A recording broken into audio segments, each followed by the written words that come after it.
11h30, la brigade numéro 8 se prépare et commence le combat contre les Syriens dans le nord de Ramat Golan. À 11h30, début du combat. À 18h30, c'était le feu. 7 heures de combat et la guerre est terminée. C'est la fin de la 7e année. Comme il est dit, la 6e année, il y aura les bruits, la 7e, ce sera la guerre, et à la fin de la 7e, le Mashiach vient.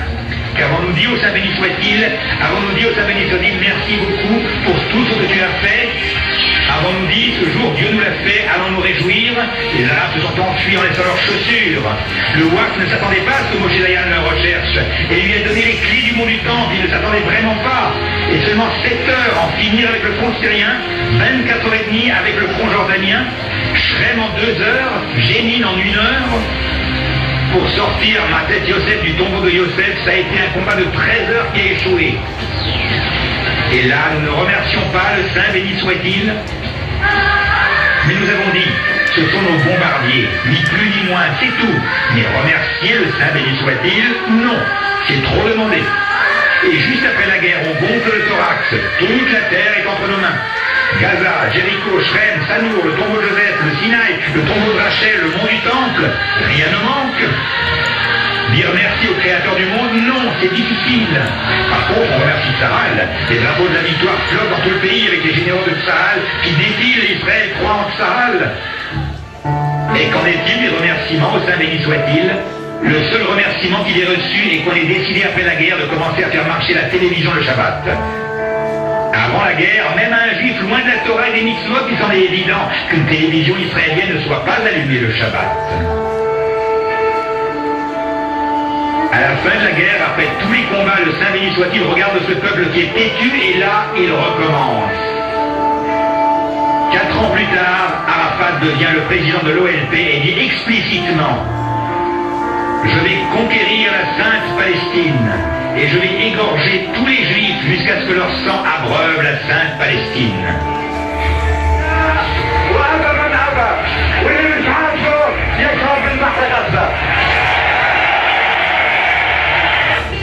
Le Créateur du monde attend la réaction du peuple d'Israël qui ne comprend toujours pas les allusions. Le Créateur du monde nous dit: vous ne comprenez toujours pas? Eh bien, je vais vous expliquer. 26 ans après la proclamation de l'État d'Israël, la valeur numérique du nom de Dieu, le jour de Kippour, à la fin de la 7e année, une nouvelle guerre commence. La guerre du jour du jugement, la guerre de Kippour. Et cette fois-ci, pas 8 armées, mais seulement l'Égypte et la Syrie. À un tel point que Golda Meir a longtemps hésité avant de l'annoncer. Nos pertes sont énormes, un grand coup. Et grâce à Dieu, malgré tout, il y a eu un miracle. Le front syrien était sur le point de nous écraser. Et Mekabacha, Avigdor Karalani, la troupe Zvika. Les Syriens se sont avancés jusqu'à la rangée de collines de Ramat Golan à Gesher Bnot Yaakov. Et là, ils se sont arrêtés. Pourquoi se sont-ils arrêtés? Pourquoi n'ont-ils pas avancé plus que ça? Dans le butin syrien, on a retrouvé des habits civils. Les Syriens ont promis qu'ils entreraient à Dieu ne plaise et qu'ils prendraient leurs filles. Les commandants syriens leur ont dit: prenez avec vous des habits civils et allez à Yafo, à Tel Aviv, à Haïfa et Tibériade. Mais il y a eu un miracle. Ils se sont arrêtés sur la rangée de collines de Ramat Golan. Et Avigdor Karalani raconte: je suis tout seul avec 3 tanks. J'ai arrêté 150 tanks syriens. La guerre du jour du jugement, au moment où l'homme s'isole avec son Créateur, au moment où le Saint béni soit-il a dit à ses enfants: mes chers enfants, je veux vous délivrer. Au moment où tout le monde était dans les synagogues et maisons d'études, au moment de la prière de Neila, au moment du service des Kohanim. Car vos pensées ne sont pas comme les miennes. Les Égyptiens ont pensé attaquer Israël le jour de Kippour et ainsi remporter la guerre. Mais c'est juste l'inverse qui s'est produit. C'est précisément le jour de Kippour où nous étions les plus vigilants. Tout le monde était dans les synagogues et criait: c'est la guerre, c'est la guerre. Avons-nous remercié le Créateur du monde? On a commencé à le remercier. Le peuple d'Israël a commencé à comprendre l'avertissement et les mouvements de repentir ont fait leur apparition. La Yeshiva, Dor HaChaim, Dor Sameach, Machon Meir et bien d'autres, les gens commençaient à réfléchir. Et ils voyaient le nom de Dieu dans la guerre du jour du jugement.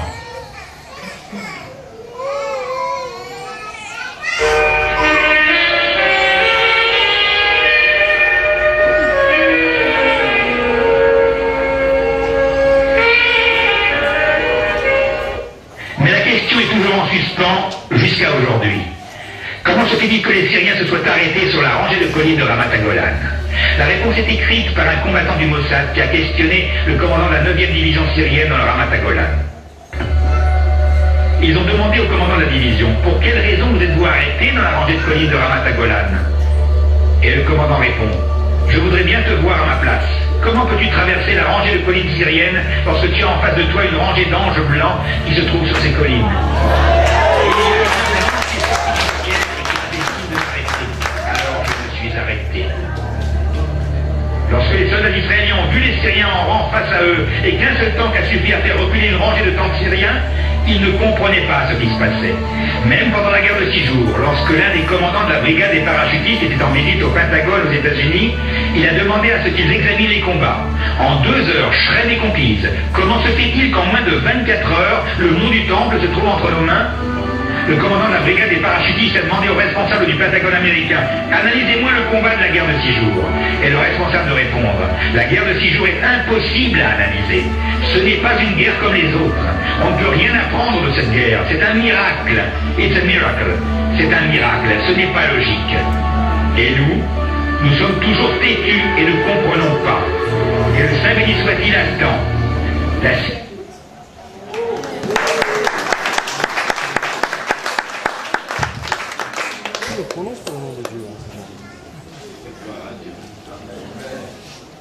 Vous voyez comment le Seigneur est à côté de son peuple, mais son peuple ne comprend toujours pas. Le Seigneur a dû intervenir de lui-même au milieu de son peuple pour donner la victoire à son peuple, mais c'est pour que l'Église voit réellement que le Seigneur existe. Parce que quand il fait quelque chose pour Israël, c'est vraiment pour que le monde entier puisse témoigner que le Seigneur est intervenu. Même le responsable du Pentagone n'arrive pas à analyser la guerre des 6 jours. Il dit c'est impossible, c'est un miracle de Dieu. Le Seigneur lui-même a envoyé des anges pour combattre contre Israël. Il a fait un petit état également de la guerre de 73, qu'on appelle la guerre du Kippour. C'est-à-dire que les Syriens ont attaqué dans le nord d'Israël et dans le sud, les Égyptiens ont attaqué pensant surprendre Israël. Le jour du Kippour, c'est le jour du grand pardon où ils sont en jeûne. Tout le pays est en jeûne. Les militaires étaient en train de jeûner et ils étaient dans les synagogues. Ils ont été attaqués ce jour, mais ils ont été victorieux parce que le Seigneur était là. Ça, il faut le savoir. C'est ce qu'il faut noter là-dessus. Alors, voilà ce qui s'est passé. Jérusalem a, après 2600 ans d'occupation par les nations, ça a été Babylone, les Mèdes, les Perses, ensuite la Grèce, Rome, après les Ottomans, l'Angleterre, la Jordanie, et 2600 ans après, la prophétie de Jésus s'est accomplie. Israël est revenu aux Juifs et on voit que c'est Dieu lui-même qui a pris Jérusalem autant pour moi et qui l'a donné aux Juifs. On l'a vu. Jésus veille lui-même sur sa parole pour l'accomplir. Et ce verset dit, je le rappelle encore, je vous le dis en vérité, cette génération, celle qui voit Jérusalem revenir aux mains des Juifs, ne passera pas tant que les choses n'arrivent. Les deux prophéties qu'on vient de voir, création de l'État d'Israël et Jérusalem revenant aux Juifs, sont les deux seules vraies prophéties qui prouvent que le Seigneur revienne. Ce sont les deux prophéties incontestables. À partir de 1967, où Jérusalem revient au peuple juif, Jésus peut revenir à tout instant. Ce sont les deux prophéties clés, indiscutables, qui prouvent que nous sommes dans la génération qui fera le retour du Seigneur Jésus. Ensuite, on a l'autre signe, c'est le retour de la diaspora depuis toutes les nations. Le prophète Jérémie a dit en Jérémie 16:15, mais on dira l'Éternel est vivant. Voilà pourquoi le Seigneur fait ça, pour que les nations disent qu'il est vivant, qu'il existe, qu'il est vrai. Lui qui a fait monter les enfants d'Israël du pays du septentrion, c'est-à-dire du nord, et de tous les pays où il les avait chassés, je les ramènerai dans leur pays, le pays que j'avais donné à leur père. Donc on a le retour de la diaspora après la création de l'État d'Israël. De 1948, date de la déclaration de l'État d'Israël, jusqu'en 2010, il y a eu une immigration massive dont le Seigneur disait qu'ils seront dispersés dans toutes les nations. Il y a plus de 3 millions de Juifs qui sont retournés dans leur pays en provenance des 5 continents, près de 140 pays. Retour de la diaspora. C'est ce qu'on voit, c'est l'accomplissement parfait du verset de Jérémie qu'on a vu. Bon, ça n'apparaît pas très clairement. Là, on a un tableau justement du retour de la diaspora juive chez eux, avec les versets, les prophéties à l'appui. Donc de 1882 à 1903, il y a eu une première vague d'immigration en provenance de Russie, soit 25 000 juifs. Ça, c'est l'accomplissement parfait de Jérémie 16 au verset 15. Parce que quand vous prenez la carte d'Israël, le pays qui est directement au nord, le septentrion, c'est l'extrême nord d'Israël, c'est la Russie. 25 000 personnes. Ensuite, deuxième vague, 40 000 personnes en provenance de la Russie et de la Pologne. On le retrouve dans Ésaïe 46, verset 6. Vous pouvez le noter. Ensuite, on a l'immigration en provenance des pays arabes. Ézéchiel 11, 17 en parle. Ensuite, en provenance de l'Iran également. 125 000 en provenance de l'Irak, notamment au travers de l'opération Ezra et Néhémie. Ezra et Néhémie.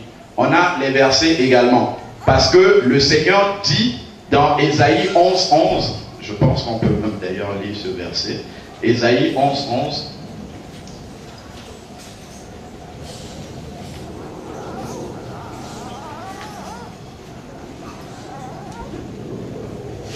Alors, Ésaïe 11, 11 dit, alors en ce jour, le Seigneur étendra une seconde fois sa main pour racheter le reste de son peuple qui sera resté en Assyrie et en Égypte, à Patros en Éthiopie, c'est-à-dire qu'il ramènera son peuple depuis l'Éthiopie. Amen. Ensuite, à Élam. Élam, c'est le nom ancien de la Perse, c'est-à-dire de l'Iran actuel. À Chiner. Chiner, c'est le nom de l'Irak actuel aussi. Il suffit de lire en dessous de votre Bible, vous avez directement les explications de ces noms-là qui ont changé. De Hamac. Hamac, c'est la Syrie de l'époque.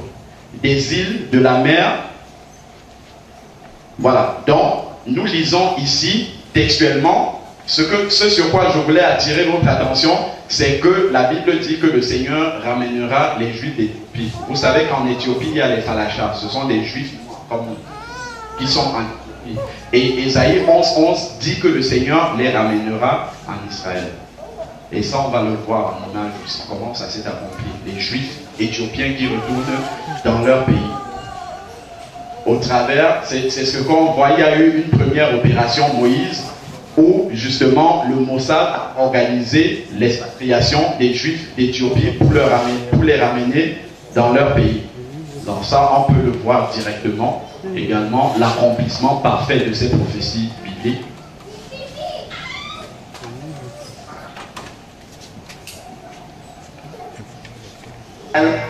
En provenance du nord des pays, des anciens pays communistes.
Il y a juste un verset, on va repartir rapidement en vidéo et aussi. Il y a un verset qui est très intéressant. C'est dans Ésaïe 49. au verset 12. Ça, honnêtement, c'est le Seigneur lui-même qui m'a conduit à récupérer la vidéo que vous allez voir. Ça vient très loin. Ça vient d'un site juif. Un jour, j'étais en train de préparer un message. Le Seigneur m'a lui-même conduit sur un site qui était écrit en hébreu. Je suis arrivé dessus et je suis tombé sur cette vidéo-là. Ça m'a complètement bouleversé. Ésaïe 49 au verset 12 dit que le Seigneur ramènera aussi son peuple du pays de Sinem. Le pays de Sinem, c'est la Chine. Est-ce que vous vous imaginez que les Juifs chinois existent et que le Seigneur dit dans sa parole, Ésaïe 49 verset 12, qu'il ramènera aussi cela? Et ça, on le voit en vidéo. Ça prouve réellement que le retour du Seigneur est beaucoup plus proche qu'on ne le pense. Parce que les prophéties s'accomplissent à la lettre. Vous allez voir les Juifs chinois qui rentrent en Russie. Voilà le verset. Notez-le, vérifiez à la maison. Ésaïe 49 au verset 12.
C'est un Dieu qui se manifeste dans les moindres petits détails et qui accomplit les prophéties qu'il a prouvées aussi en détail. Ça, c'est le verset dont j'ai parlé tout à l'heure. Le Seigneur nous dit aussi dans Ézéchiel 48 qu'il ramènera les 10 tribus d'Israël dispersées et que dans le royaume du millénium à venir, Ézéchiel 48 nous parle de la disposition des différentes tribus sur l'espace de Jérusalem. Il y a aussi une vidéo qui montre la tribu de Manassé qui a été retrouvée. C'est un peuple indien qui vit dans le plus profond de l'Inde là-bas et qui a gardé l'authenticité juive. Là où ils étaient, ils pratiquaient le judaïsme depuis près de 3000 ans. Et le Seigneur les a ramenés en Israël. Les chrétiens doivent savoir ces choses-là. Mais il faut aimer pour que le Seigneur nous révèle. Les chrétiens doivent le savoir. C'est avec des choses comme ça que vous pouvez prouver aux païens que votre Dieu existe réellement. Sur des détails comme ça. Voici la prophétie, voilà l'accomplissement. C'est comme ça qu'on prouve aux gens qui ne croient pas en la parole de Dieu que Dieu existe véritablement.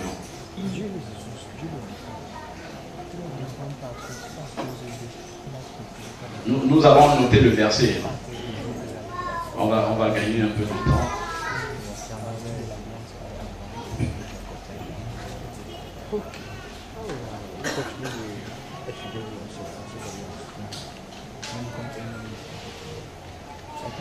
Accueillons la tribu perdue d'Israël.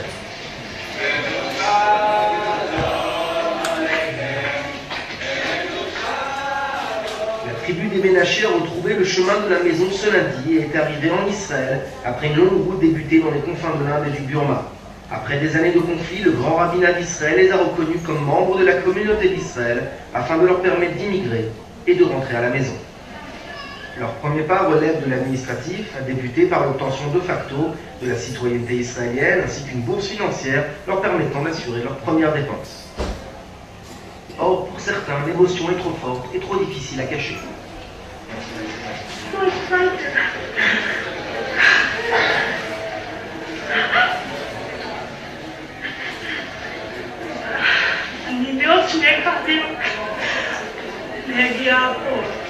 Après près de 3000 ans d'errance, les enfants indiens de la tribu perdue de Ménaché sont en chemin pour le centre d'intégration, où ils chanteront la joie qui les accompagne sur le chemin de Dieu.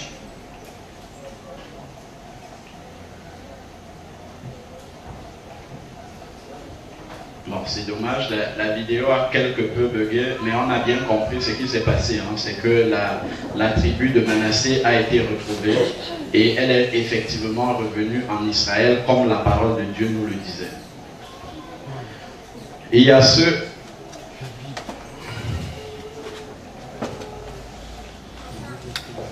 a ce verset également de la parole de Dieu qui se trouve dans Ésaïe 43, du verset 5 au verset 6. « Ne crains rien car je suis avec toi, je ramènerai de l'Orient ta race et je te rassemblerai de l'Occident.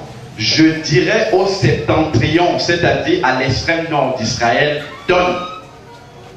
Et au midi, ne retiens pas, fais venir mes fils des pays lointains et mes filles des extrémités de la terre. » Ce verset-là a été accompli à la lettre par ce monsieur que vous connaissez tous. Quand il est arrivé au pouvoir, il y avait une loi qui interdisait aux Juifs de sortir de la Russie. Il a abrogé cette loi-là en 85. Et quand il a abrogé en 89, il y a près de 500 000 Juifs qui sont sortis du pays. Donne le septentrion, le nord. C'est un ordre de Dieu. Il a exécuté l'ordre de Dieu. Amen. Il a accompli la Amen. Amen. Parce que Dieu a donné l'ordre. Amen. Le Seigneur nous précise dans Ésaïe 60 au verset 9 que les Juifs reviendront par bateau. Et dans Ésaïe 60 au verset 8 qu'ils reviendront également par avion. On lit ces versets-là. La prophétie biblique est tellement précise. Alléluia. Tellement précise. Il dit, qui sont ceux-là qui volent comme des nuées, comme des colombiers vers leur colombier. Comme des colombes, autant pour moi vers leur colombier. Le prophète ne sait pas expliquer à son époque l'avion. C'est ça qu'il nous explique là. Ils reviendront dans l'avion. Et on a vu tout à l'heure la vidéo qui est passée. Les Juifs qui revenaient d'Éthiopie, de Russie, ils sont revenus en avion. En bateau également, je vous ai montré une photo précédemment où les Juifs sont rentrés en bateau. Vous avez entendu parler de l'Exodus. C'est un bateau juif justement qui ramenait les Juifs en bateau. Il y a un verset aussi dont je voulais vous parler. Je ne sais pas où je l'ai noté. C'est un verset qui se situe dans dans Jérémie 21, 8. J'ai l'impression que... Voilà, c'est ça. Jérémie 31 au verset 8. Il dit, voici, je les ramènerai du pays du septentrion, du nord. Je rassemblerai des extrémités de la terre. Parmi eux, il y aura l'aveugle, le boiteux, la femme enceinte et celle en travail. Et c'est une grande multitude qui revient ici. Parmi les Juifs éthiopiens, les Falachas, quand on les ramenait en Israël, parmi eux, il y avait des femmes enceintes. Et il y a 3 femmes qui ont accouché dans l'avion. Il y aura la femme en travail. Accomplissement parfait de la prophétie. C'est vérifiable. Les Juifs ont écrit là-dessus. Accomplissement parfait de la prophétie. Ça, il faut le savoir. Il faut savoir que le Seigneur est vrai. Il accomplit la prophétie telle qu'il l'a annoncée d'avance à son peuple. Ensuite, un autre signe chez Israël, le Seigneur nous dit que dans la fin des temps, Jérusalem sera une pierre pesante sur tous les peuples. C'est-à-dire que tout ce qui affecte Israël, tous les problèmes qui se passent en Palestine là-bas concernera toutes les nations de la terre. ça aura une influence sur toutes les nations de la terre. C'est pour ça que depuis tout petit, les images d'Israël, du Proche-Orient, ça défile à la télé. Depuis quand j'étais tout petit jusqu'à aujourd'hui, ça n'a pas changé. Et ça, il nous le dit dans Zacharie 12, du verset 2 au verset 3. Voici, je ferai de Jérusalem une coupe d'étourdissement pour tous les peuples d'alentour, c'est-à-dire de ses voisins, et aussi pour Juda, dans le siège de Jérusalem. En ce jour-là, quand il utilise l'expression en ce jour-là, c'est toujours en rapport avec la fin des temps. Ça, il faut le savoir. En ce jour-là, je ferai de Jérusalem une pierre pesante pour tous les peuples de la terre. Tous ceux qui soulèveront seront meurtris. Attention aux peuples qui se liguent contre Israël. Vous touchez directement au Seigneur. C'est ce qu'il dit. Et toutes les nations de la terre s'assembleront contre elle. Alors, comment est-ce que cela se manifeste? Je vous ai dit, il faut suivre attentivement ce que les hommes politiques disent, parce que ça nous donne des orientations, justement. Ça nous donne des clés pour comprendre la parole de Dieu. Quand tu t'assois pour regarder la télé, il ne faut pas simplement regarder les images, suivre ça discrètement avec l'esprit ailleurs. Déjà, il faut regarder la télé avec discernement, c'est la première chose. Et quand tu suis une émission, quand tu suis le journal télévisé, il faut que dans ta tête, les pages de ta Bible soient en train d'être tournées. Si tu vois quelque chose qui t'interpelle, il faut que tu relis ça à la Bible pour comprendre ce qui se passe. Voici ce que le président Sarkozy dit. Il préparait le sommet 2009 à Pittsburgh du G20.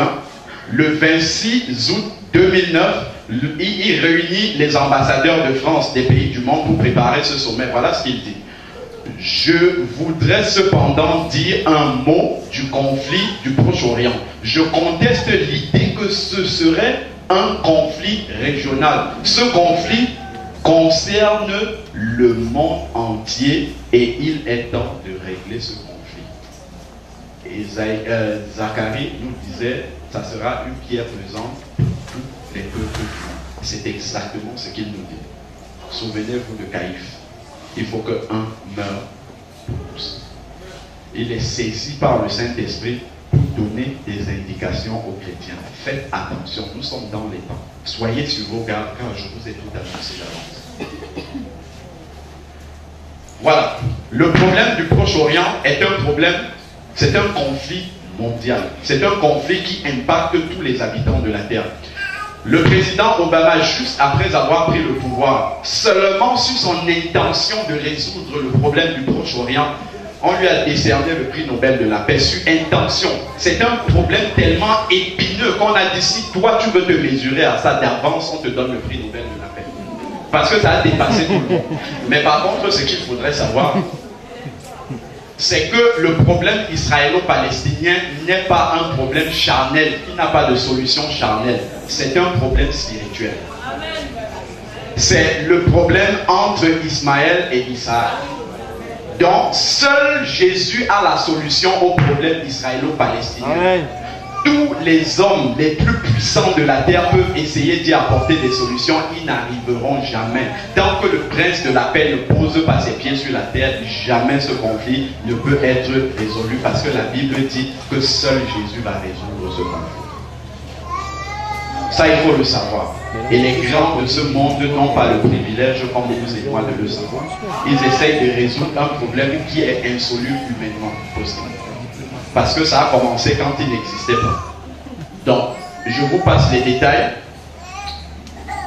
Ismaël, le Seigneur, Abraham a demandé au Seigneur de bénir Ismaël. Notez simplement le verset. Et la parole de Dieu nous dit au travers de Genèse 25 du verset 12 au verset 18 que justement Ismaël a donné naissance à 12 princes. Et le monde arabe est issu de ces 12 princes-là. Ça, il faut le savoir. Donc, c'est Ismaël, les Arabes sont la descendance d'Ismaël et Israël est la descendance d'Isaac. Donc, c'est la chair et l'esprit qui s'affrontent à l'intérieur de nous. C'est l'image de ce conflit-là. Le combat entre la chair et l'esprit dans le corps de l'être humain s'arrêtera quand Jésus reviendra. C'est pour ça que ce conflit-là ne s'arrêtera aussi que quand Jésus reviendra. Amen. Ça aussi, ça nous ramène à nous-mêmes. Alors, il y a un autre passage qui est très intéressant à voir. C'est dans le psaume 83. C'est un psaume prophétique. Ça, il faut le savoir aussi. Un psaume messianique. Car voici, tes ennemis s'agitent. Ceux qui te haïssent lèvent la tête. Ils forment contre ton peuple, c'est-à-dire contre Israël, des projets pleins de ruses. Et ils délibèrent contre ceux que tu protèges. Venez, disent-ils, exterminons-les du milieu des nations et qu'on ne se souvienne plus du nom d'Israël. Les peuples arabes veulent éradiquer Israël de la carte du monde. Et il y a un qui porte ce projet-là, c'est qui? Ahmadinejad. C'est lui qui veut accomplir cette prophétie-là à la lettre. Et on a assisté justement, dès la création de la nation d'Israël, tous les peuples arabes autour se sont ligués pour détruire Israël. Dès le début. Première tentative, au lendemain de l'indépendance d'Israël, c'est-à-dire le 15 mai 48, Israël est attaqué par une coalition de nations arabes composée de la Jordanie, de l'Égypte, de la Libye, de l'Algérie, de l'Arabie Saoudite, de l'Irak, de la Syrie, de l'Irak. Regardez combien de nations, le lendemain de leur indépendance, ils n'avaient même pas encore d'armée. C'est un pays qui venait de toutes les nations. Il y avait des Juifs polonais, des Hongrois, et ainsi de suite. Ils n'avaient pas encore d'armée. Vous savez comment ils ont battu les Arabes? Je vais vous dire comment le Seigneur a opéré pour qu'ils puissent battre les Arabes.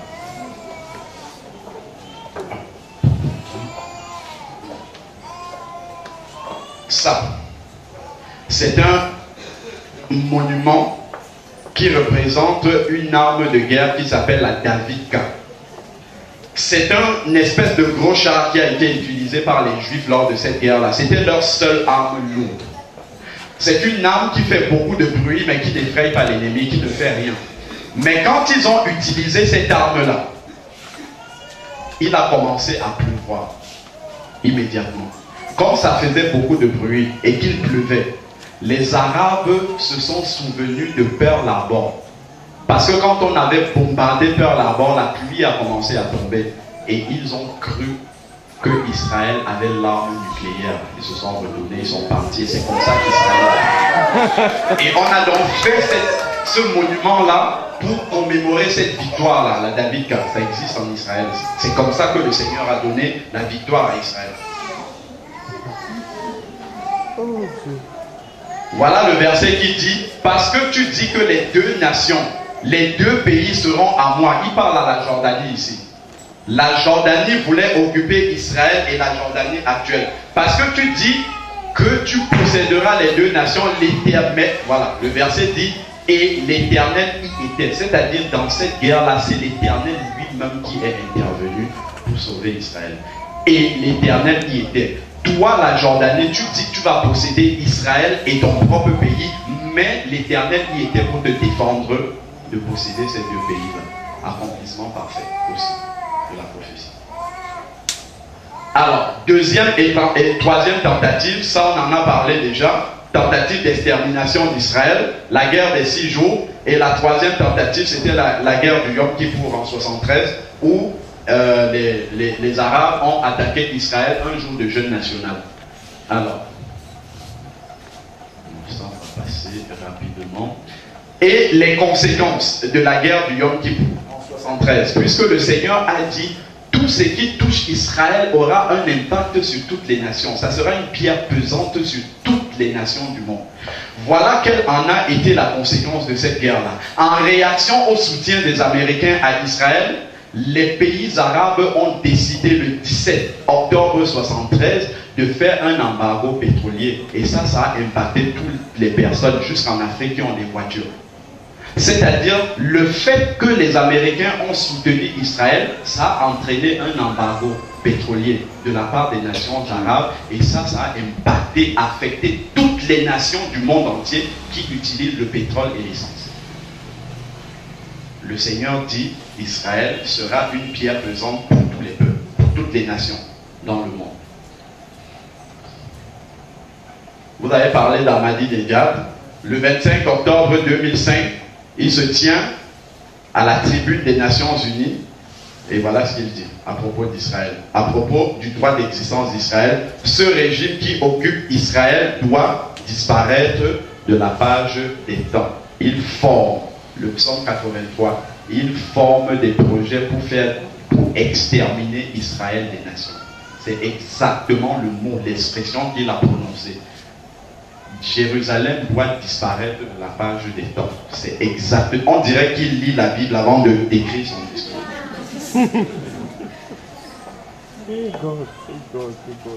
Voilà le verset qui en parle ce jour-là. Mais soyez tranquilles parce que le Seigneur a donné une prophétie pour l'Iran. Voilà la prophétie. Elle n'est pas encore accomplie, mais elle va arriver. Et l'âme, c'est le nom de l'Iran, de la Perse antique. Voilà ce que le Seigneur dit qui va se passer. Et là, avec toute sa multitude autour, est son sépulcre. Tous sont morts, sont tombés par l'épée, et ils sont descendus ainsi concis dans les profondeurs de la terre, eux qui répandaient la terreur dans le pays des vivants, et ils ont porté leur ignominie vers eux, vers ceux qui descendent dans la fosse. C'est-à-dire que le Seigneur jugera lui-même. Ça, c'est pas encore arrivé, mais c'est écrit dans la Bible. En réaction justement au fait qu'il s'attaque à Israël. Et ensuite, le Seigneur a dit qu'une vie normale sera restaurée en Israël. Ça, c'est une photo d'Israël au moment de l'occupation ottomane des Turcs. C'était un désert, vraiment, il n'y avait aucune culture ne poussait en Israël. Rien ne pouvait pousser là-bas, c'était un désert pendant près de 2000 ans. Et voici ce que le Seigneur dit dans Ézéchiel 36. Ainsi parle l'Éternel. Le jour où je vous purifierai de toutes vos iniquités, je peuplerai les villes. Voilà. Il dit, je peuplerai les villes.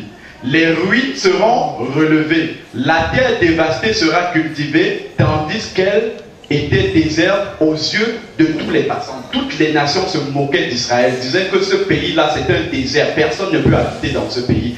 Et on dira, cette terre dévastée est devenue comme un jardin d'Éden. À la fin des temps, le désert sera transformé en un jardin d'Éden. Et les villes ruinées, et ces villes ruinées, désertes et abattues seront fortifiées et habitées. Je vais vous montrer.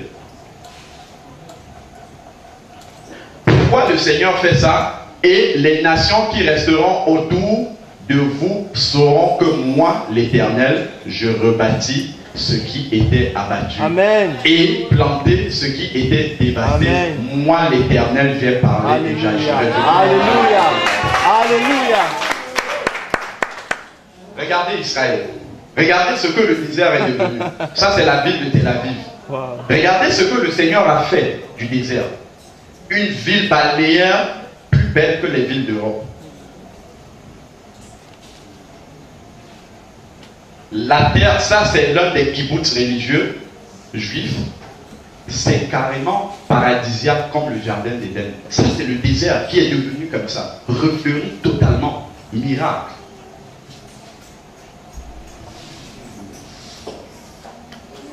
Il y a le verset qui dit que les villes seront fortifiées. Qu'est-ce que ça veut dire une ville fortifiée? C'est une ville protégée. Regardez ça. Ici, à Jérusalem-Est, nous avons un mur de séparation qui a été construit. C'est la fortification de la ville. Accomplissement à la lettre. La ville sera fortifiée. Voilà un mur, justement, de séparation. À l'époque des Romains, quand on disait qu'une ville est fortifiée, c'est parce qu'il y avait des murs qui étaient élevés et qui protégeaient la ville. Voilà le mur. On peut le voir. Accomplissement prophétique à la lettre, également.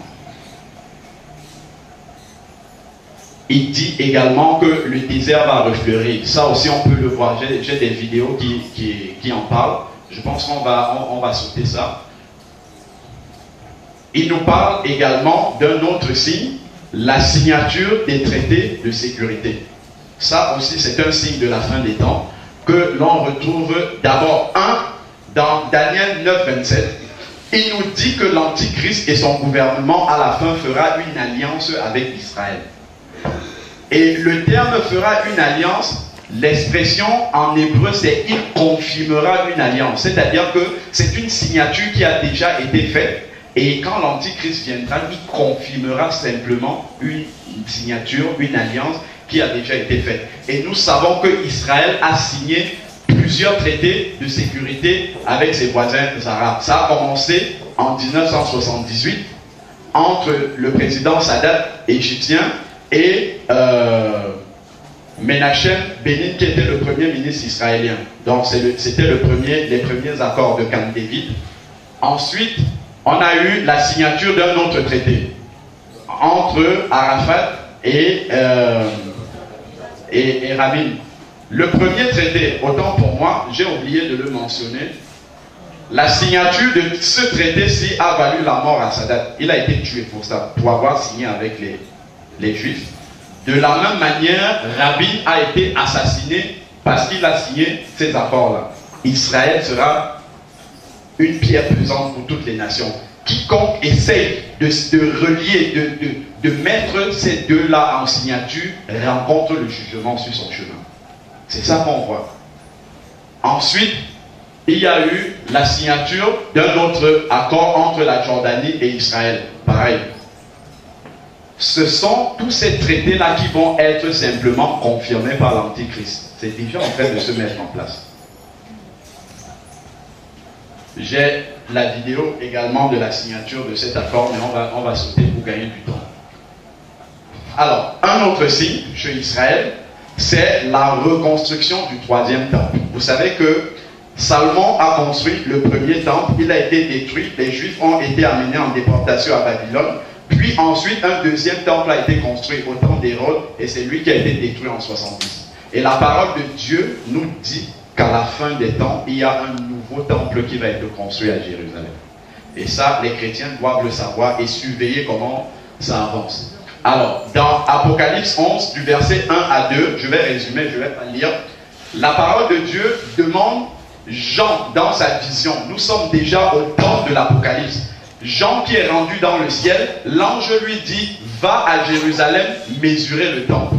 Or, le temple a été détruit en l'an 70 et l'Apocalypse a été écrit en l'an 95, c'est-à-dire qu'il n'y a plus de temple à Jérusalem. Mais l'ange demande à Jean d'aller mesurer le temple qui est à Jérusalem. Ça veut dire qu'au temps de la tribulation, il y aura un temple à Jérusalem. De la même manière, le Daniel 9, 27 qu'on a dit, qu'on a lu tout à l'heure, dit que lorsque Israël aura signé son alliance avec l'Antichrist, dont il est question ici, l'Antichrist fera continuer les sacrifices et les offrandes.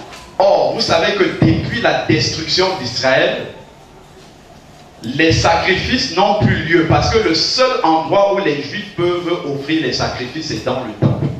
Mais la Bible dit que les sacrifices vont cesser, ça veut dire qu'ils ont repris à un moment. Donc il faut qu'il y ait un temple pour que les sacrifices reprennent. Et Paul nous dit dans 2 Thessaloniciens 2 à 4 qu'avant le retour de Jésus, il faut d'abord que l'Antichrist aille s'asseoir dans le temple de Dieu et se déclarer Dieu. Donc il faut que ce temple-là existe. Et en fin de compte, il nous dit dans Zacharie 16, et ma maison sera rebâtie. Donc le temple juif sera effectivement rebâti. Et les Juifs sont dans une grande ferveur pour rebâtir leur temple. Qu'est-ce qu'ils ont fait? Ils ont créé justement des écoles pour former les futurs prêtres, pour refaire les sacrifices comme il y a 2000 ans. Ça existe, il y a deux ou trois écoles. Ils ont refabriqué à l'identique, tel que c'est écrit dans Exode, Lévitique, etc.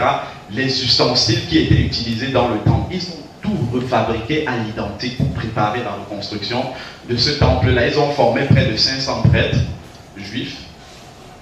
Et en 1947, il y a un bédouin. Ce sont des gens qui élèvent justement des bovins dans le désert, qui recherchaient une de ces brebis. Il a lancé un caillou dans une grotte pour savoir si la brebis était dedans, et ça tape. Le son que ça a ramené, en fait, ça tapait sur un pot. Et quand il est allé vérifier dans ce pot-là, il a trouvé des manuscrits. Des manuscrits qui représentaient la Bible. La Bible datant du 2e siècle avant Jésus-Christ. c'était dans un état lamentable, mais en Angleterre, on a réussi à dérouler ces rouleaux-là. Et beaucoup de gens s'attendaient à ce que ces manuscrits-là contredisent la Bible qu'on a, mais ça a confirmé. C'est exactement les textes qu'on a dans la Bible qu'on a retrouvés. Et justement, ces manuscrits-là ont permis de retrouver où se trouvait l'huile de purification qui était utilisée dans Exode 30 pour la purification des prêtres avant le début du sacrifice. C'est une huile qui était perdue depuis 2000 ans. On avait perdu les traces. Après la destruction du temple en 70, on a perdu les traces de cette huile-là. Et la parole de Dieu nous dit que quand Jésus reviendra, c'est le seul roi d'Israël qui n'a pas été oint. Et il faut absolument que cette huile-là existe pour que le roi des rois soit oint, comme le roi d'Israël. Tout ça, ce n'est pas le fruit du hasard. Ce n'est pas pour rien. Il y a une vache rousse dont nous parle Nombre 19:2 qui avait disparu. C'est une vache qui doit avoir être rousse sans tache. Elle avait disparu totalement. Et figurez-vous qu'il y a un éleveur de bétail, un chrétien, dans une église. Son assemblée prêchait justement sur le retour du Seigneur Jésus. Et comme ça, il demande à son pasteur, est-ce que Israël a déjà la vache rousse pour la purification des prêtres? Le pasteur lui dit, je ne sais pas. Il dit, parce que moi j'ai réussi à faire un croisement et j'ai cette vache-là. Le pasteur lui dit, va écrire à l'ambassade d'Israël pour savoir s'ils ont. Et la lettre du monsieur a fait le tour du monde jusqu'à arriver à l'institut du temple qui est chargé de reconstruire justement le 3e temple. Et c'est là qu'on s'est rendu compte qu'Israël n'avait pas la vache. Et par ce croisement-là, on a pu obtenir cette vache-là. C'est-à-dire qu'il ne leur manque rien pour rebâtir le temple. Même le bleu qu'il y avait sur l'habit du sacrificateur, c'est un bleu qu'on ne retrouve plus de nos jours. Mais il s'est produit un miracle. Il faisait chaud et il y avait des espèces d'escargots qui sortaient de l'eau. Et ces escargots-là sont sortis de l'eau et se sont écrasés sur des roches. Et ils ont laissé comme des traces de phéromones d'un bleu exact. Malgré toutes les mixtures de teinture, on n'a jamais pu obtenir le bleu qui est dans la Bible. Mais par ce miracle-là, on a pu retrouver ce bleu exact-là, de la couleur du vêtement du souverain sacrificateur. C'est pour voir vraiment dans quel détail le Seigneur accomplit ses prophéties. Mais malheureusement, l'Église ne sait pas ça. Parce que ça, ce sont des arguments chocs pour convaincre les gens que la parole de Dieu est vraie. Mais les gens ne le savent pas, malheureusement. Donc, je vais faire passer rapidement une vidéo, justement pour que vous voyez comment se prépare la reconstruction du 3e temple en Israël.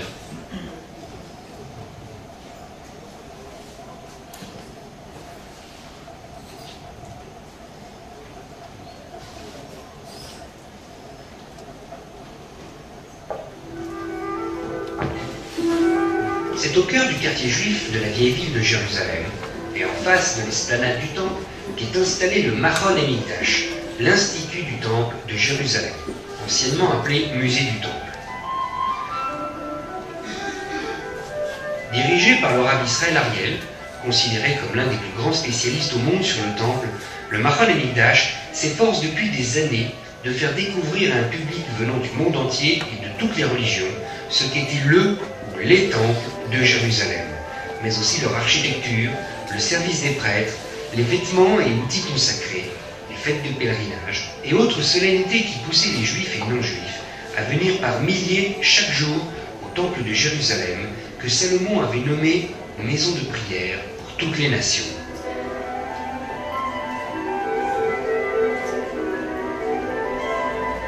Pour ce faire, l'Institut du Temple a fait réaliser des schémas, des gravures illustratives, des tableaux et des fresques, ainsi qu'une maquette du Temple de Jérusalem. Mais plus encore, grâce à des donations, l'Institut du Temple a reconstruit à l'exact et dans les matériaux identiques certains des objets du Temple de Jérusalem, comme les pelles et les fourches, les mizrakim en or et en argent, les outils pour la menorah, les fioles d'huile, les vases en or pour les libations d'eau et de vin, les encensoirs et le cœur en cuivre.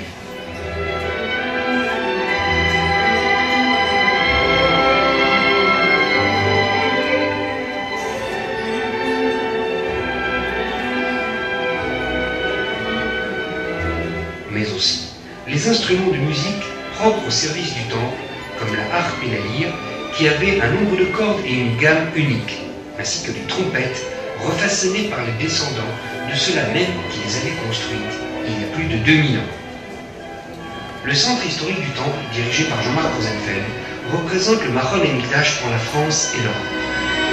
Le musée du temple a été créé il y a à peu près 15 ans par le Rav Israël Ariel, qui était donc le fondateur de cet institut. C'est un musée, mais aussi un institut, puisqu'il est évolutif. Il a imaginé, pour le plus grand public possible, de montrer par des images, par des photos et par des artistes peintres venant de l'Est, donc de Russie, mais également d'Israël, ce qui se passait à l'intérieur du temple. Comme je le disais souvent, les gens viennent pleurer pour les pierres et finalement ils ne connaissent pas ce qui se passait à l'intérieur. Et le Rav Israël Ariel a imaginé justement de montrer au public le plus large ce qui se passait à l'intérieur pour le rendre vivant et que ce ne soit pas une histoire du passé, mais une histoire présente. Cette histoire présente, l'Institut du Temple et le Centre historique permettent de la vivre, en diffusant des publications dans différentes langues et en organisant des expositions et des manifestations dans toute l'Europe, où le public peut découvrir des reproductions de leurs travaux sur le tabernacle du désert, le premier temple construit par Salomon et le second temple agrandi par Hérode. Mais surtout, en offrant au public un trésor exceptionnel. En plus des ustensiles ou des outils reconstruits, le Mahon Amikdash a recréé de toutes pièces les 3 objets principaux du culte se trouvant dans le sein du temple. Tout d'abord, la menorah, le chandelier à 7 branches, reconstruit selon les critères du 2e temple, en bronze, et recouvert de 50 kg d'or. Ensuite, la fameuse table des pains de proposition, en bois d'acacia recouverte d'or, avec ses moules si particuliers pour tenir 12 pains à 2 faces.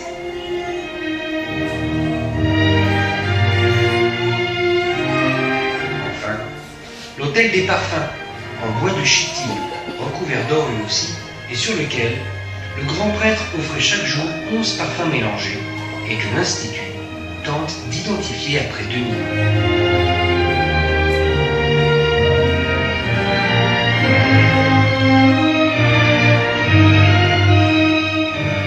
Actuellement, le Mahon Amikdash est en train de confectionner l'habit complet du Kohen Gadol, le grand prêtre.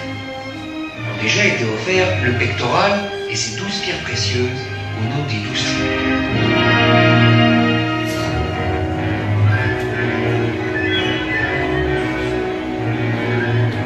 Il y a 2000 ans, seuls les prêtres en service pouvaient admirer ces trésors.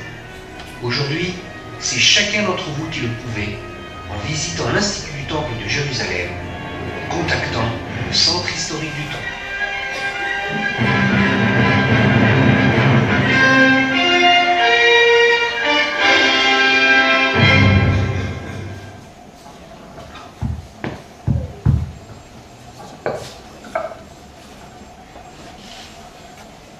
Je nous exhorte à ne pas nous patienter, on approche la fin, on est quasiment à la fin, j'ai tout fait pour essayer d'écourter l'exposé pour que l'on puisse aller rapidement à l'essentiel. Il y a encore beaucoup de choses à dire, mais je vais essayer de résumer rapidement tout ça pour que vous puissiez partir quand même avec l'essentiel.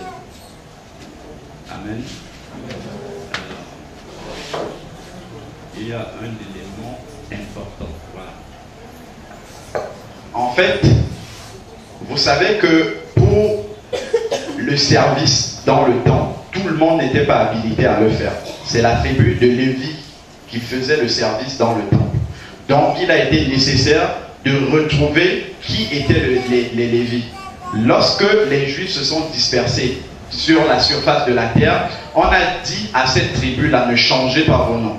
Donc on reconnaissait les membres de la tribu de Lévi par leur nom. Mais parmi les Lévis, ceux qui étaient les souverains sacrificateurs devaient être de la lignée directe de Aaron, ce qu'on appelle les prêtres Cohen. Et il y a une découverte extraordinaire qui a été faite, publiée dans le magazine de Science. Découverte scientifique. Il y a certains juifs qui ont dans leur ADN une composition de l'ADN qu'aucun être humain dans le monde n'a. on a réussi à isoler leur chromosome Y. Et seuls ceux-là sont les descendants directs d'Aaron. Découverte scientifique démontrée, publiée dans le magazine Cell. Voilà le professeur Joreski qui l'a découvert à l'université de Haïfa. Pour que l'on puisse déterminer qui sont véritablement ceux qui peuvent être des souverains sacrificateurs et faire les sacrifices dans le temple du Seigneur, qui va être reconstruit. C'est complètement incompréhensible comment, et on a pu dater justement, on a pu remonter à l'origine, et on a daté le premier chromosome de cette descendance à le Y, c'est-à-dire le masculin, on l'a daté à 3000 ans avant Jésus-Christ. C'est l'époque exacte à laquelle Aaron a vécu sur la terre. Exactement ça. Ça, il faut le savoir aussi. Alors, bon, il y a une vidéo sur la génisse rose qui a été retrouvée. Je le dis aussi en passant, le Seigneur dit que pendant la tribulation, il y a un pays qui ne va pas être impacté par l'Antichrist, c'est la Jordanie, le pays qui est juste à côté d'Israël. Et il y a deux villes, dont Botsra et Petra, où l'Antichrist ne pourra pas entrer parce que la Bible l'a dit. Et ces deux villes ont été retrouvées. J'ai la vidéo aussi. Je le dis juste en passant. On va essayer de gagner du temps. Alors, maintenant, quelque chose de très intéressant. On termine là-dessus. Je vous prie juste de donner encore un peu d'énergie pour terminer la conférence. Là, on passe sur ce que j'appelle le signe chez Ismaël, c'est-à-dire chez les musulmans. La Bible en parle aussi. Et ça, c'est extraordinaire. C'est là où on voit vraiment que Jésus est un Dieu du rassemblement. Ésaïe 19, vous pouvez noter ça pour convaincre les musulmans. C'est très important. Ésaïe 19 du verset 18 au verset 25. En ce temps-là, là il fait référence toujours à la fin des temps. En ce temps-là, il y aura 5 villes au pays d'Égypte qui parleront la langue de Canaan et qui jugeront par l'Éternel des armées. L'une d'elles sera appelée ville de la destruction. En ce temps-là, il y aura un autel de l'Éternel au milieu du pays d'Égypte. L'Égypte, c'est le pays dont descend Agar. Agar l'Égyptienne. Agar qui est la maman de Ismaël, l'ancêtre des Arabes. Et le Seigneur dit qu'il y aura un autel en Égypte à la fin des temps. C'est-à-dire que les Arabes se convertiront au Seigneur Jésus. C'est ce qu'il dit là. Et une frontière sur ce monument. Et ensuite, il dit, ce sera pour l'Éternel des armées un signe et un témoignage. Dans le pays d'Égypte, ils crieront à l'Éternel, les Égyptiens, c'est-à-dire c'est le symbole des musulmans. Ils crieront à l'Éternel à cause des oppresseurs et il leur enverra un sauveur aussi aux musulmans. Le Seigneur pense à eux aussi. Et il leur enverra un sauveur et un défenseur pour les délivrer. Et l'Éternel sera connu des Égyptiens, c'est-à-dire des musulmans. Il sera connu des musulmans à la fin des temps. Et les Égyptiens connaîtront l'Éternel en ce jour-là et ils feront des sacrifices et des offrandes. Ils feront des vœux à l'Éternel et les accompliront. Amen. Ainsi, l'Éternel frappera les Égyptiens et il les frappera, mais il les guérira. Et ils se convertiront. Les musulmans se convertiront à la fin des temps. C'est ce qu'il dit là. Ils se convertiront à l'Éternel qui les exaucera et les guérira. En ce même temps, il y aura une route d'Égypte en Assyrie. Les Assyriens iront en Égypte et les Égyptiens en Assyrie. Et les Égyptiens avec les Assyriens serviront l'Éternel. Les musulmans serviront l'Éternel. Amen. En ce temps-là, Israël sera, lui, troisième, et la Syrie. Ça, c'est vraiment à ce moment-là où le Seigneur vient résoudre le problème israélo-palestinien à la fin.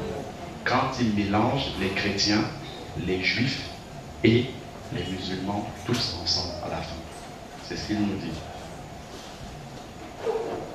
Dernière portion, l'Éternel des armées les bénira, c'est-à-dire les musulmans, les Égyptiens, en disant, béni soit l'Égypte, mon peuple, et la Syrie, l'œuvre de mes mains, et Israël, mon héritage. Tout le monde réuni ensemble.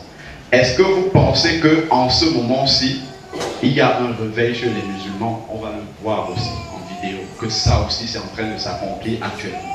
On va voir une vidéo qui concerne la Kabylie, c'est en Algérie, où il y a un réveil extraordinaire qui est en train de se passer à ce moment. Et c'est l'accomplissement de cette prophétie-là.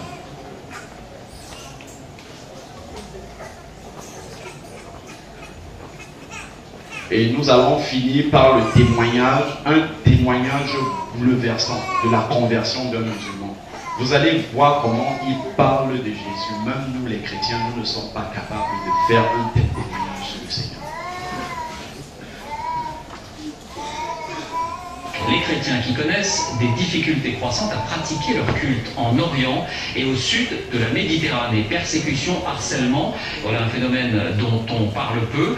Récemment, un rapport du département d'État américain s'en alarmait. Parmi les pays cités, l'Algérie. Et voici un document étonnant. En cette terre d'islam, malgré la surveillance ou l'intimidation, des milliers d'Algériens délaissent le Coran pour l'évangile, avec des baptêmes, vous allez le voir, souvent spectaculaires. C'est le dossier de cette édition, il est signé Samassoula, Mathias Segou.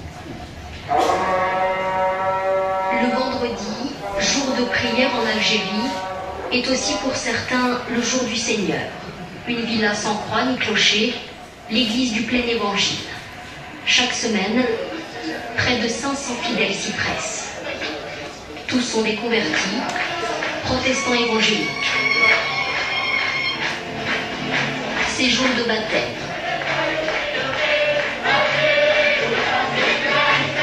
Des hommes et des femmes nés musulmans vont embrasser la foi chrétienne.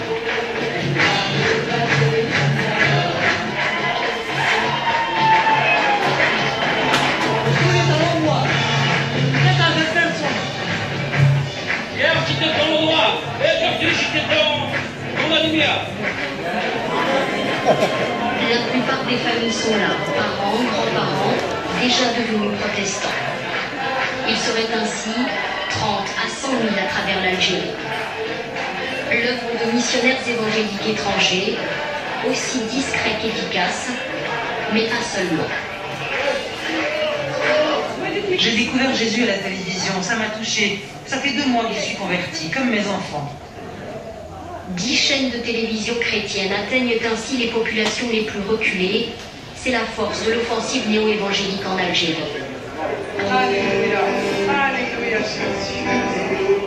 Si ces convertis-là ont choisi d'afficher leur nouvelle foi, d'autres préfèrent rester discrets. Dans l'islam, renier sa religion, c'est encourir la mort, et cela porte un nom, l'apostasie. On a tout le temps de mauvais regards sur nous, qui sont fixés comme ça. On nous regarde de mauvais œil et nous... Bon, le manque de respect, je ne peux pas y aller jusqu'ici. Mais ils sont contre. Pour eux, on a renié la religion et on a oublié complètement nos racines. Cet homme, très inquiet de nous parler, était jusqu'à sa conversion un fonctionnaire très bien noté. C'est par la haine envers les chrétiens que j'ai perdu mon travail. Et ils nous accusent de faire le prosélytisme, mais c'est archi faux. Mais c'est archi faux. Lui était directeur d'école. Sa vie a basculé un soir de Noël. Ce soir-là, muni d'armes blanches, des gens du village ont mené dans son logement de fonction une expédition punitive. Ils l'accusaient de célébrer Noël à l'école. Son fils se souvient. Le voisin il nous a dit 2 ou 3 fois une phrase que je ne vais pas oublier. Il a dit ramenez-nous des terroristes et ne ramenez pas des chrétiens ici. Je me suis dit c'est vrai. Avec des embranches devant ma porte et moi j'ai cumulé ma vie. Ils vont arracher la porte puis ils vont nous tuer là-dedans. Moi j'imaginais le pire, j'ai imaginé que c'était un bain de sang qui va se passer là-bas. Après 28 ans de carrière, le directeur d'école a été radié de l'éducation nationale. C'est pas moi seulement qui ai été frappé, c'est le christianisme, c'est-à-dire donner un exemple. Voilà, celui qui est comme celui-là, on va Voilà, après on va le mettre dehors. Une telle violence à l'égard des chrétiens reste toutefois rare, surtout en Kabylie, où le phénomène est le plus ancien. À la sortie des mosquées, la question n'est pas taboue. Pour tous, les églises évangéliques achètent les consciences. On n'a pas encore vu quelqu'un qui a changé l'entrée en chrétien. Toujours c'est des pauvres qui rentrent en christianisme. On a compris comment? Parce qu'ils donnent d'argent. Dans des appartements, d'argent, des visas. Le gouvernement algérien qualifie le phénomène néo-évangélique de néfaste. Il a adopté une loi qui punit le prosélytisme de peine de prison. Les églises la dénoncent comme une épée de Damoclès au-dessus de leur tête. Transporter plus d'une Bible dans son sac est un délit. Eh bien bonjour à toutes et à tous. Salam alaikum, je suis très heureux d'être avec vous dans le cadre de ce petit témoignage que j'aimerais vous expliciter comment j'ai fait cette rencontre personnelle, moi musulman, avec la personne de Yeshua al-Masih, Jésus-Christ.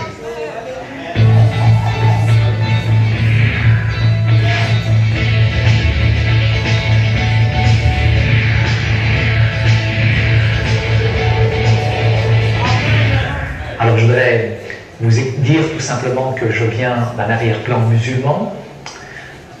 J'ai traversé la mer Rouge pour venir, c'est vrai, dans ce pays où coulait le lait, le miel et le travail, puisqu'à l'époque il y en avait. Nous avons rejoint mon père pour des raisons économiques. Et en arrivant en France, bien entendu, j'ai pratiqué ma religion avec force, avec conviction. Et petit à petit, dans le temps, j'ai ressenti beaucoup d'amertume, de racisme, de discrimination discrète, mais qui en tout cas m'affectait, me troublait dans mon fort intérieur. Et souvent, on posait un regard sur moi qui n'était jamais positif, et ce regard finissait par être intégré, intériorisé, si bien que j'ai pratiqué ma religion avec force, avec conviction. J'adorais ce Dieu Allahu Ta'ala, et en même temps, il était tellement haut, tellement loin, je me demandais parfois s'il s'intéressait à moi. Je faisais mes 5 prières par jour, le ramadan, j'aimais Dieu, j'aimais les choses de Dieu, et je posais 2 questions à mes parents. Qu'est-ce qu'il y a après la mort? Et ma mère me décrivait bien l'enfer. Mais par contre, la question du paradis, elle ne connaissait pas. Et je voulais véritablement voir cette relation, cette intimité, cette relation avec Dieu, que je n'avais pas finalement dans ma religion.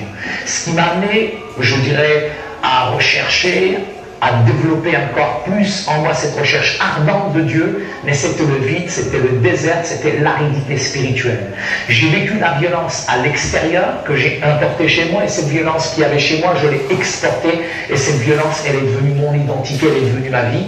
Et un jour, dans mon quartier, je me suis battu contre une voisine, contre un voisin, et ça a déclenché une émeute, toute sa famille contre ma famille, et ma mère s'est tellement pris des coups dans la tête qu'elle s'est retrouvée à l'hôpital, mais au-dessus de chez nous, c'est pour ça que je dis que le salut vient d'en haut, il y avait des chrétiens qui se sont proposés de garder mes petits frères et sœurs. Le temps que ma mère était à l'hôpital, donc ils ont gardé mes petits frères et sœurs, et quand ma mère est sortie, elle leur a fait un grand couscous, et on s'est lié d'amitié avec eux. Et au bout d'1 an, nous avons réalisé que ma grande sœur Fatima était devenue chrétienne. C'était la chouma, c'était la honte que ma sœur devienne chrétienne, trahir son pays pour une tranche de jambon, c'était une catastrophe pour nous. Donc on l'a dissuadée, on l'a frappée, on lui a déchiré la Bible, mais pas cette foi qu'elle avait pour Jésus. Et j'ai été troublé, interpellé par, je dirais, la ferveur, par l'amour, par la puissance, par la paix que dégageait ma sœur. Et à ce moment-là, mes parents m'ont envoyé dans l'église pour faire l'espion. Et quand j'ai espionné ma sœur, j'ai été foudroyé, subjugué, je dirais, à l'intérieur de cette église, parce que j'en avais une mauvaise conception du christianisme. Et le christianisme se résumait à tout ce que je voyais à la télévision. Mais quand j'ai vu dans cette église des chrétiens comme l'eau dans l'eau qui se mélangeaient, authentiques, qui louaient Dieu de tout leur cœur, je me suis dit, ne seraient-ils pas musulmans? Mais ils ont l'air véritablement soumis. Et je me suis rendu compte que ces chrétiens aimaient Dieu encore plus que moi. Et j'ai fait mes propres recherches personnelles en étudiant la Bible. Ça m'a bouleversé, marqué, subjugué par la figure du Christ et la personne de Yeshua al-Masih.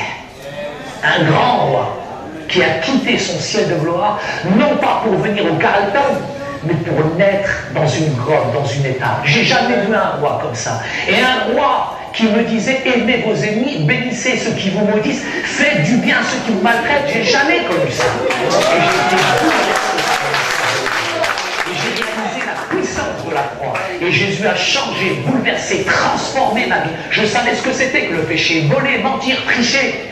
Mais là, le péché, Quand je l'ai réalisé à la lumière, à la puissance du Saint-Esprit, j'ai véritablement demandé pardon à Dieu, j'ai pleuré sur ma misère, et là j'ai abdiqué face à la croix. Parce qu'elle n'était pas un film, mais une expérience personnelle, individuelle, qui m'a appris à aimer aujourd'hui tout homme, de toute race, de toute condition. Et aujourd'hui, je ne regarde pas l'apparence, mais je regarde au cœur. Simplement, j'ai aussi été m'excuser dans mon quartier. Et là, dans mon quartier, beaucoup de personnes ont été touchées de voir ma vie changer, transformée. Il y a quelqu'un que je détestais, c'était mon père. Et je lui ai demandé pardon. Je l'ai serré dans mes bras. Et je lui dis, Père, de la même manière que Jésus m'aime, papa, je veux t'aimer. De la même manière que Jésus m'a pardonné, papa, je veux te pardonner. Et mon père a accepté Jésus dans sa vie. Et grâce à Jésus, aujourd'hui, j'ai une véritable relation avec Dieu et j'ai l'assurance de la vie éternelle. Merci.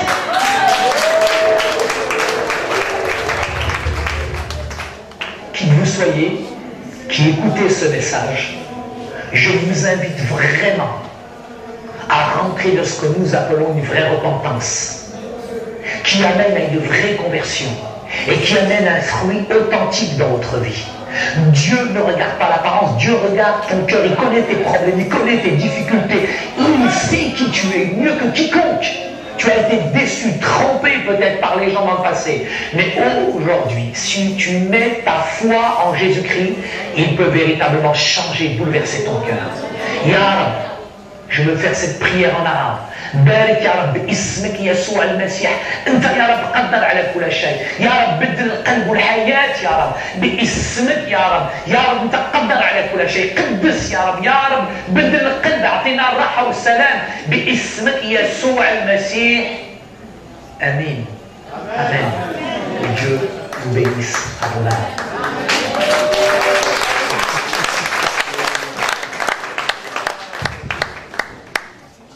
Amen.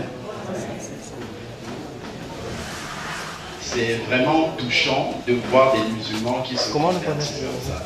J'ai vécu pendant 2 ans au Maroc et je peux vous dire que si vous changez votre religion musulmane, vous risquez la mort. Vous risquez la pendaison et vous tuez. Donc, voir des gens comme ça, pour qu'ils arrivent à se convertir comme ça, si ce n'est pas Jésus lui-même qui bouleverse la forteresse de l'islam, ça ne peut pas se passer. J'ai un autre témoignage petit que je vais vous donner à propos de la conversion des musulmans. Il y a un ministère qui s'appelle le ministère Portes Ouvertes. C'est un ministère qui était spécialisé de la distribution des Bibles dans les pays communistes. Avant la chute du mur de Berlin. Lorsque le mur a chuté, ils ont changé de ministère. Vous savez que les Bibles ne rentraient pas dans les pays communistes. Donc ils essayaient d'avoir des réseaux pour faire rentrer frauduleusement les Bibles dans ces pays-là. Et après la chute du mur, ils se sont réorientés maintenant dans les pays arabes, dans l'Iran. Ils font entrer les Bibles frauduleusement en Iran. Et donc un jour, ils ont pris un camion qu'ils ont chargé de Bibles. Faire rentrer ça en Iran. Et à un moment, il y a eu une tornade et la voiture s'est embourbée. Ils ont été bloqués quelque part. Et à un moment, juste à la fin de la pluie, ils avaient monté les vitres, ils avaient des vitres noires dans le camion. Ils entendent toquer à la vitre et ils se regardent l'un avec l'autre. Nous sommes finis. En Iran, chez Ahmadi et Djad, imaginez-vous, on vous trouve avec un camion de Bible. Imaginez-vous ce que vous risquez.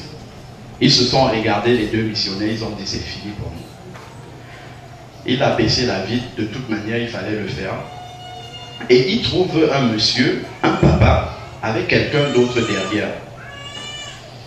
Il pensait que c'était des Indiens en civil. Et le monsieur lui demande, est-ce que vous avez les livres? Ils se regardent entre eux. De quel livre vous parlez? Est-ce que vous avez les livres? Ils se sont dit qu'ils ont peut-être été filés. Et le monsieur lui dit, regardez dans les montagnes là-bas. Nous habitons ce village-là.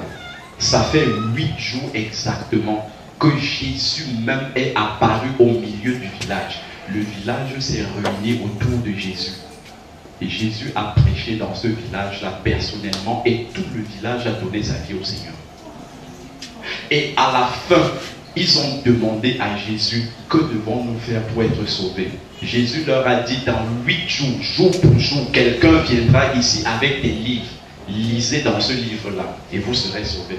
Imaginez-vous un Iranien dire ce témoignage-là à un blanc qui ne connaît pas. Il peut être en train de se livrer comme ça. Si c'était un témoignage faux, est-ce qu'il peut dire ça, s'ouvrir à quelqu'un comme ça? En Iran, tout le monde se méfie de tout le monde. Ils ne peuvent pas parler librement de leur foi. Donc c'est un témoignage authentique. Là où les chrétiens ne peuvent pas aller évangéliser, Jésus descend lui-même et il fait. Pour vous dire combien ces prophéties-là s'accomplissent, ça nous prouve véritablement que nous vivons les derniers instants avant le retour du Seigneur. Nous avons vu la conversion authentique d'un musulman. C'est ça qu'on appelle une vraie, une authentique conversion, la vraie foi qui sauve. C'est celle à laquelle j'appelle chacun d'entre nous, ceux qui n'ont pas encore expérimenté la conversion. On arrive au terme de ce message. Gloire à Dieu, on a essayé d'aller jusqu'au bout, à peu près. Et le cinéma ne sauve pas. Ça, c'est ce que nous devons retenir au bout de ces 3 jours. As-tu personnellement rencontré Jésus individuellement? As-tu fait cette connaissance-là avec Jésus? Ton père connaît peut-être Jésus, mais est-ce que toi, tu connais Jésus personnellement? Si nous n'avons pas fait cette rencontre-là, la trompette va sonner, ceux qui sont prêts monteront et tu vivras la grande tribulation. Et pour ça, j'ai fait le fruit de 3 ans de méditation pour expliquer. Le Seigneur m'a expliqué dans sa parole les événements qui arriveront pendant la tribulation. Le frère l'a distribué. Je vous propose quelque chose. La feuille que vous allez récupérer, faites-en une photocopie et la deuxième feuille collez-la au fond de votre Bible, comme ça. Parce que quand l'église va être enlevée, ceux qui resteront, ils trouveront votre Bible. Et quand ils vont lire ça, ils sauront ce qui va arriver. Faites-le par la foi. Nous, on va faire à la maison. Ça explique exactement tout ce qui va se passer pendant la tribulation. C'est 3 ans de méditation, de prière, que le Seigneur m'a permis, au bout desquels le Seigneur m'a permis d'arriver à expliquer ça. Prenez-le, faites-le par la foi, mettez dans votre Bible. Les gens liront ça et ça les aidera. Il faut que vous le fassiez par la foi. Pas le perdre. Je sais que vous n'allez pas le perdre. Levez juste la main où vous êtes. C'est votre 3e jour. Et vous vous saisissez. Oh, bravo. Applaudissons le Seigneur. Il sauve ici aujourd'hui.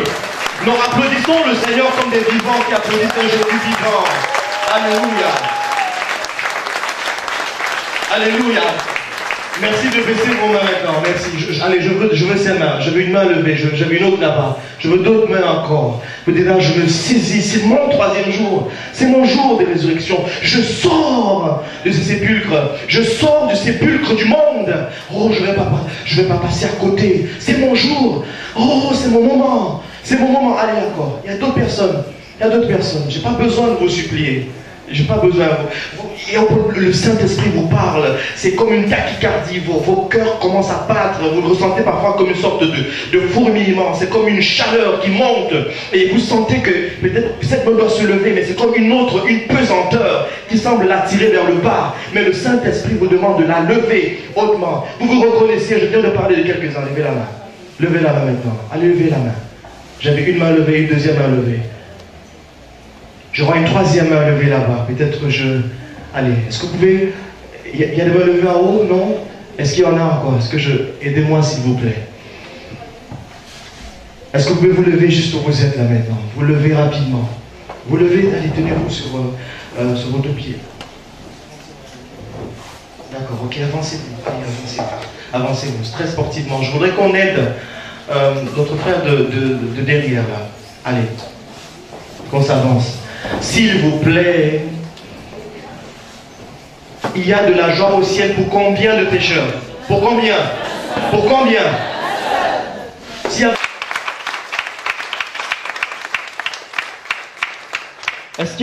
Alors dites-les au Seigneur, elles sont simples. Allez, pendant quelques secondes, continuez de parler à Jésus. Dites à Jésus ce qu'il y a dans votre cœur. Et il est ici. Oh, je sens la présence du Seigneur. Elle est si chaude dans la salle. Si vous êtes, ne soyez pas distraits, soyez en prière. C'est des grands moments. Soyez en prière. La terre et le ciel en ce lieu ne font plus qu'un. Oh, les anges du Seigneur sont là. Oh, God. Dis au Seigneur ce qui t'a éloigné, ce qui t'a maintenu de lui, et lui va couper ces chaînes-là. Confesse ton péché, confesse-le, passe par la repentance. Seigneur, j'ai vécu loin de toi. J'ai toujours été loin de toi jusqu'à présent. J'ai tant entendu ta parole, mais j'ai... Seigneur Jésus-Christ, me voici debout devant toi. Je reconnais mon péché, Seigneur. Je connais ma vie. Et tu la connais aussi. Tu l'as mis à nu au devant de moi. Seigneur, je regrette sincèrement. Je te demande pardon. Seigneur Jésus, je reçois le pardon en ton nom et par ton sacrifice. Seigneur Jésus-Christ, j'ouvre la porte de mon cœur. Je te reçois comme mon sauveur et mon Seigneur personnel. Je te donne toute ma vie, Seigneur.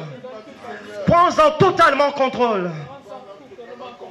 Que le Saint-Esprit m'inonde, me remplisse maintenant pour faire de moi la personne que tu veux que je sois. Je suis tout à toi, Seigneur Jésus, dès maintenant et à jamais. Gloire à ton nom, Seigneur. Je suis sauvé, un enfant de Dieu maintenant. Ma vie ne sera plus jamais la même. Et je retournerai différent. Gloire à ton nom, Seigneur. Amen. Et l'église dit Amen. Et l'église dit Amen. Et l'église applaudit le sauveur, le vivant, le ressuscité qui s'ouvre en ce lieu. Alléluia. Alléluia. Quelques personnes vont venir se tenir à vos côtés très rapidement, s'il vous plaît. Juste derrière vous, quelques personnes. Une personne. Attaché à la croix pour moi. Attaché à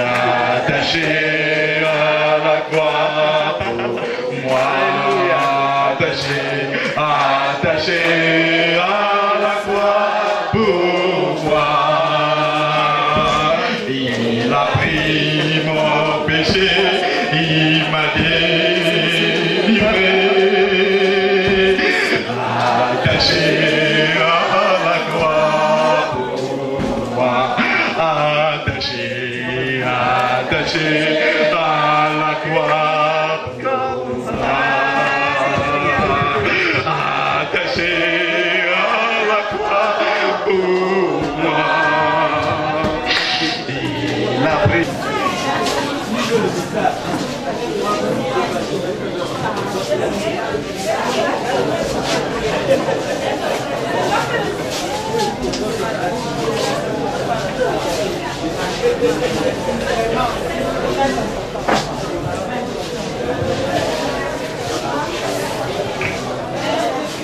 Vous vous êtes avancé tout à l'heure. Je voudrais vous conseiller de venir prendre des conseils.